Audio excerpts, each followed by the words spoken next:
jedinice ROSU s dugim cevima i snajperima. Ovako je danas na Jarinju i Brnjaku na administrativnim prelazima Jarinje i Brnjak od jutros je mirno, javlja izvešača Tanjuga sa lica mesta kako se navodi, samo 800 metara od ovih prelaza, u opštinama Leposavić i Zubin Potok, nalaze se jedinice ROSU, naoružane dugim cevima i snajperima.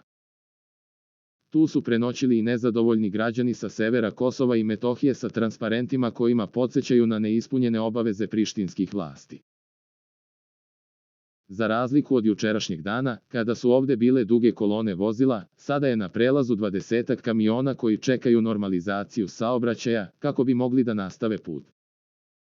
Izveštač Tanjuga napominje i da su juče ovo područje nadletali helikopteri snaga KFOR, a koje su ocenile da je situacija na terenu stabilna.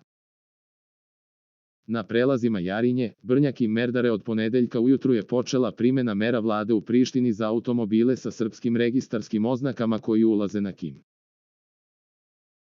Vozači su tom odlukom primorani da sa automobila skinu registarske oznake Republike Srbije i postave privremene RKS, tablice koje koštaju 5 evra i važe 2 meseca. Za najnovije vesti iz zemlje i sveta kliknite subscribe, like i zvonce svaki dan. Najnovije vesti, zato nas zapratite.